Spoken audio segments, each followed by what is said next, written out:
Hello YouTube users. In this tutorial, I'm going to show you how to change your YouTube username or channel name. Sign into your YouTube account.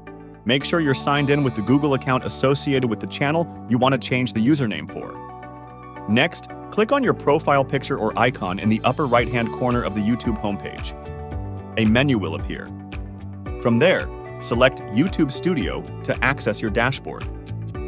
Once you're in the YouTube Studio dashboard, look on the left-hand sidebar for customization and click on it. Under the customization section, you'll find a tab labeled Basic Info. Click on it. Now, you'll see your current channel name displayed.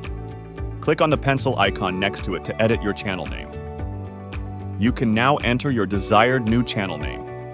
Keep in mind that YouTube has certain restrictions on what names are allowed.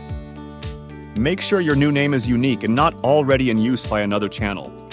Also, ensure it follows YouTube's community guidelines. Once you've entered your new channel name, review it to make sure it's what you want. When you're satisfied, click the Publish button to save your new channel name. And there you have it. Your YouTube username or channel name has been successfully changed. Remember that changing your YouTube username or channel name can affect your channel's branding, so choose your new name wisely.